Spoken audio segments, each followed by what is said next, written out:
Dear friends, मैं मनीष कुमार आपके अपने यूट्यूब चैनल ज्ञान स्टडी पे आपका स्वागत करता हूं। तो हम लोग देखिए, हम लोग पढ़ रहे हैं ज्ञान स्टडी रेलवे साइंस, जो हमको आज हम लोग का डे 2 है। एनटीपीसी यानी ग्रुप डी के लिए बहुत ही महत्वपूर्ण है ये क्वेश्चन। साइंस के 35 क्वेश्चन को हम लोग देखेंगे, है ना। ये क्वेश्चन रेलवे में बार बार आता है, तो आप ध्यान देंगे कि यह क्वेश्चन रेलवे की एग्जाम में इंपॉर्टेंट रखेगा, महत्व रखेगा। तो चलिए चलते हैं हम लोग अपने प्रश्न की ओर। तो डियर फ्रेंड्स, हमारा फर्स्ट क्वेश्चन है, प्रकाश के अपवर्तन के कितने नियम हैं? तो आपका आंसर है ऑप्शन नंबर बी 2। ठीक है। हमारा सेकंड क्वेश्चन क्या है कि जल का अपवर्तनांक कितना होता है? तो हमारा आंसर है option number C 1.33। Question number third हमारा क्या है कि 2 मीटर फोकस दूरी वाले उत्तल लेंस की क्षमता क्या होगा? तो आपको बता दें कि P बराबर फॉर्मूला होता है 1/f। ठीक है। तो आप ध्यान देंगे कि 1/, अब P का F का मान कितना है?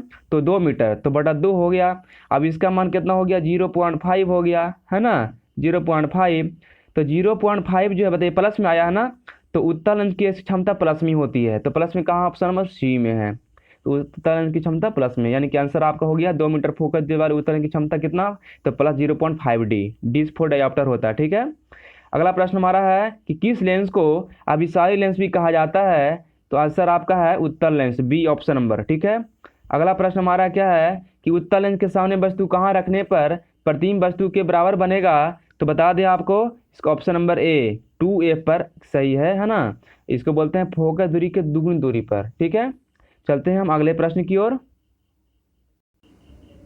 तो डियर फ्रेंड्स, हमारा अगला प्रश्न है, स्नेल के नियम का गणितीय रूप क्या है? तो आपका ऑप्शन है option number C mu is equal to sine i बटा साइन आर, करेक्ट आंसर है। ठीक है ना। अगला प्रश्न हमारा क्या है कि 4D क्षमता वाले उत्तल, यहाँ पे क्या होगा आपका? उत्तल लेंस, ऑप्शन के अनुसार आप उत्तल लेंस होगा। ठीक है ना, उत्तल लेंस कर लीजिएगा। उत्तल लेंस की फोकस दूरी क्या होगा? क्योंकि ऑप्शन में फर्स्ट में है ना। तो 4D, अगर यहाँ पे अवतल लेंस रहा, ठीक है, अगर यहाँ पे हम अवतल लेंस रहने देते हैं तो यहाँ पे माइनस कर देंगे। ठीक है, क्योंकि अवतल लेंस की क्षमता माइनस में होती है।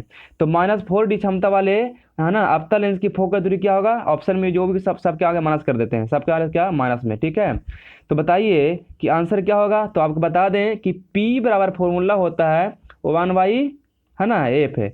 लेकिन बोले सेंटीमीटर निकालना है तो 100/f कर देंगे। ठीक है। अब P का मान कितना है? तो 4 है, तो 4 बराबर 100 क्या कर दिए? f कर दिए।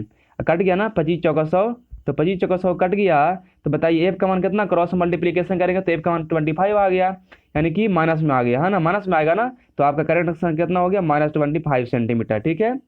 चलते हैं अगले प्रश्न की ओर। अगला प्रश्न हमारा, किस माध्यम में प्रकाश की चाल अधिकतम होती है? तो आपका करेक्ट आंसर है, आपको बता दें, correct answer option number C हवा। ठीक है। ऑप्शन के अनुसार आप यहाँ पे सी होगा। अगला प्रश्न हमारा है क्या कि किस लेंस की फोकस दूरी धनात्मक होती है? तो उत्तल लेंस की फोकस दूरी धनात्मक होती है, ऑप्शन नंबर ए सही है। ठीक है। अगला प्रश्न हमारा है, अवतल लेंस का आवर्धन बराबर फॉर्मूला क्या होता है? तो बता दें आपको, अवतल लेंस का आवर्धन बराबर option number B correct answer है ना, m बराबर v/u।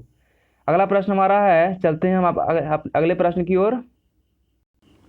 तो डियर फ्रेंड्स, हमारा अगला प्रश्न है, लेंस बनाने के लिए उपयोगी नहीं है जल, कांच, प्लास्टिक, मिट्टी। तो आपका करेक्ट आंसर है डी ऑप्शन नंबर मिट्टी। ठीक है ना। अगला प्रश्न हमारा है डियर फ्रेंड्स कि किस रंग का तरंग दैर्ध्य अधिकतम होता है? नीला, बैगनी, लाल, पीला। आपका ऑप्शन नंबर, है ना, बोले तरंग दैर्ध्य अधिकतम तो लाल का, ऑप्शन नंबर सी। ठीक है ना, लाल का। और कम किसका होता है? तो नीला का होता है। ठीक है। अगला प्रश्न हमारा है, इंद्रधनुष का घटना किस पर आधारित है? तो प्रकाश का वन विक्षेपण पर, ऑप्शन नंबर सी आपका सही आंसर है। ठीक है ना। आपको बता दें, ऑप्शन नंबर सी आपका सही आंसर है, प्रकाश का वन विक्षेपण पर आधारित है इंद्रधनुष का घटना।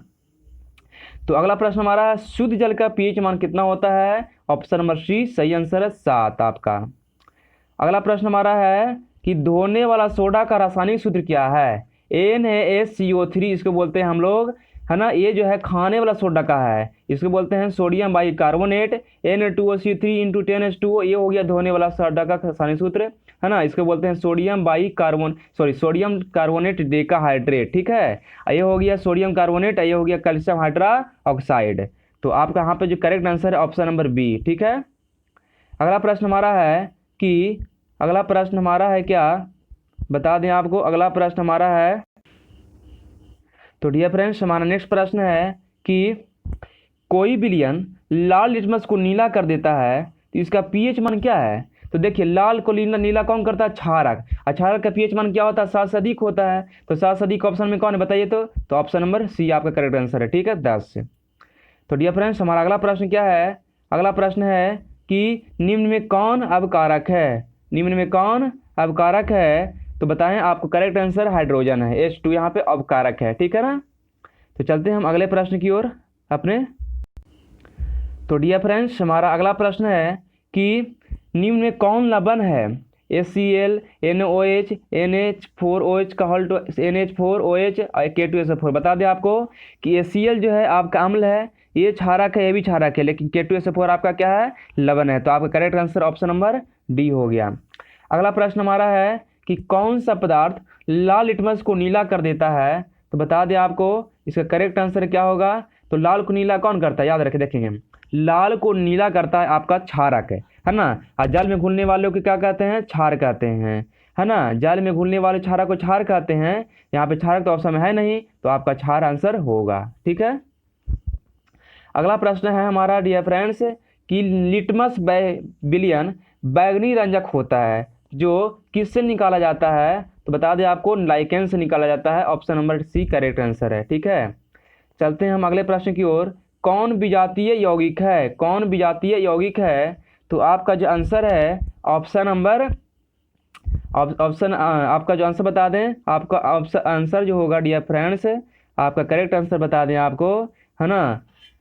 देखिए ऑप्शन चूना पत्थर, जिप्सम, खड़िया, संगमरमर। तो आपका जो आंसर होगा जिप्सम होगा, क्योंकि चूना पत्थर, खड़िया और संगमरमर तीनों एक समान है, जिप्सम अलग हो गया। ठीक है ना, इसलिए आपका B answer gypsum correct answer है। अगला प्रश्न हमारा है कि कॉस्टिक सोडा का सूत्र क्या है, कॉस्टिक सोडा, है ना। तो कॉस्टिक सोडा का सूत्र है NaOH, sodium hydroxide. Correct answer आपका है बी।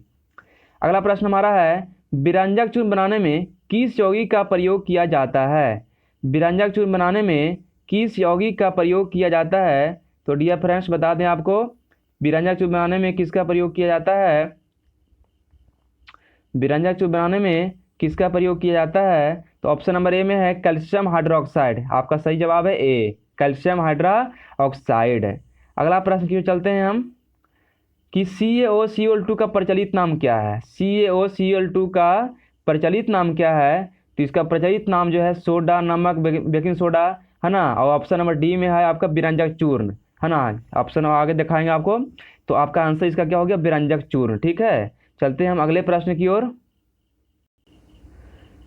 तो देखिए अभी क्वेश्चन था क्या कि CaOCl2 का प्रचलित नाम क्या है। तो विरंजक चूर्ण आपका आंसर हो गया। अगला प्रश्न हमारा कि धोने वाला सोडा को किस विधि के द्वारा बनाया जाता है। तो साले विधि के द्वारा बनाया जाता है। करेक्ट आंसर आपका साले विधि, ऑप्शन नंबर बी। और बता दें धोने वाला सोडा का सूत्र क्या होता है, Na2CO3 × 10H2O। ठीक है, अगला प्रश्न हमारा है सिरका में कौन सा अम्ल पाया जाता है, सिरका में कौन सा अम्ल पाया जाता है। बता दें आपको एसिटिक अम्ल, option number C correct answer है। ठीक है ना, अगला प्रश्न है कि अगला प्रश्न हमारा है डियर फ्रेंड्स कि इथाइल अल्कोहल किस प्रकार के श्वसन से प्राप्त होता है। देखिए श्वसन दो प्रकार का, एक ऑक्सी श्वसन, एक अनॉक्सी श्वसन। ऑक्सी श्वसन जो होता है ऑक्सीजन की उपस्थिति में होता है, और अनॉक्सी श्वसन जो होता है ऑक्सीजन की अनुपस्थिति में होता है। तो जो इथाइल अल्कोहल है ना, अनॉक्सी श्वसन की से बनता है। तो आपका करेक्ट आंसर हो गया ऑप्शन नंबर बी, अनॉक्सी श्वसन। ठीक है, चलते हैं अगले प्रश्न की ओर। अगला प्रश्न हमारा क्या है कि अनॉक्सी श्वसन कोशिका के किस भाग में होता है। तो कोशिका द्रव में होता है। ऑप्शन नंबर एक करेक्ट आंसर आपका, कोशिका द्रव में, अनॉक्सी श्वसन कोशिका द्रव में होती है। ठीक है ना, अगला प्रश्न हमारा है कि मछली में श्वसन अंग क्या है। तो मछली में श्वसन अंग गिल्स होता है। ठीक है ना, गिल्स के द्वारा श्वसन की क्रिया करता है मछली। ठीक है, अगला प्रश्न हमारा है कि पूरे श्वसन की प्रक्रिया के दौरान ग्लूकोज के एक अणु के विघटन से कितनी ऊर्जा मुक्त होती है। तो डियर फ्रेंड्स बता दें आपको कि इसका करेक्ट आंसर है 38 ATP, 38 ATP। और बता दें ATP का पूर्ण नाम क्या है। ATP का पूर्ण नाम है adenosine triphosphate, adenosine triphosphate. ATP का पूर्ण नाम है एडिनोसिन ट्राईफॉस्फेट, याद रखेंगे। ठीक है ना, एडिनोसिन ट्राईफॉस्फेट ATP का पूर्ण नाम है। अगला प्रश्न हमारा है कि देखिए, मानव हृदय में कितने कोष्ठ होते हैं? तो चलिए चलते हैं हम ऑप्शन की ओर, कितने कोष्ठ होते हैं। तो डियर फ्रेंड्स, अभी आपका क्वेश्चन क्या था कि मानव हृदय में कितने कोष होते हैं? तो आपका करेक्ट आंसर है 4, 4, ठीक है ना। अगला प्रश्न हमारा है, कौन सी क्रिया सभी जीवों के लिए अनिवार्य है? कौन सी क्रिया सभी जीवों के लिए अनिवार्य है? तो आपका जो ऑप्शन है, प्रकाश संश्लेषण, बाष्पोत्सर्जन, श्वसन, चलन। तो बता दें आपको श्वसन, answer correct answer option number C, श्वसन सभी जीवों के लिए अनिवार्य है, ठीक है ना। चलते हैं अगले प्रश्न की ओर। अगला प्रश्न हमारा है, घोंघा किस समुदाय का प्राणी है? घोंघा किस समुदाय का प्राणी है? Annelida, Mollusca, Protochordata. आपका करेक्ट आंसर है, बता दें आपको, आपका जो करेक्ट आंसर है ऑप्शन नंबर बी, मोलस्का का, ठीक है ना। तो चलते हैं अगले प्रश्न की ओर कि अगला प्रश्न क्या हमारा है, श्वसन की क्रिया में खाद्य पदार्थ का क्या होता है? तो आपका विघटन होता है, याद रखेंगे विघटन, option number C correct answer आपका है, ठीक है ना। हमारा आज का लास्ट प्रश्न क्या है कि निश्वास द्वारा निकाली वायु में क्या रहती है? ऑप्शन के अनुसार बताना है आपको, मतलब हम लोग जो श्वास छोड़ते हैं उसमें कौन क्या छोड़ते हैं, ऑप्शन कौन सा बताइए। तो ऑप्शन के अनुसार हमारा जो है CO2 करेक्ट आंसर है ना। CO2 हम छोड़ते हैं और O2 को लेते हैं। तो यहाँ पे जो हमारा करेक्ट आंसर है ऑप्शन में CO2 हमारा करेक्ट आंसर है, ठीक है ना। तो आपसे वीडियो के आखिरी में आपसे क्वेश्चन पूछ रहे हैं कि बताइए कि केंचुआ किस समुदाय का प्राणी है? केंचुआ किस समुदाय का प्राणी है? इसका आप करेक्ट ऑप्शन में अपना जवाब दीजिएगा, जरूर जवाब दीजिएगा अगर जानते हैं तो, ठीक है ना। तो चलिए हम लोग नेक्स्ट वीडियो मिलेंगे। अगर आप इस चैनल पे नए हैं तो प्लीज़ आप इस चैनल को सब्सक्राइब कर दीजिए, और अगर आपको वीडियो पसंद आया तो वीडियो को आप लाइक जरूर कर दीजिएगा, है ना, और दोस्तों के पास शेयर भी कर दीजिए ताकि उन्हें भी फायदा मिल सके। और इसी प्रकार से हम आगे टेस्ट आपका जो है ना रेलवे का साइंस का क्वेश्चन जो है प्रीवियस ईयर का लाते रहेंगे। तो चलिए नेक्स्ट वीडियो मिलते हैं। Thanks for watching, bye bye, जय हिंद, जय भारत।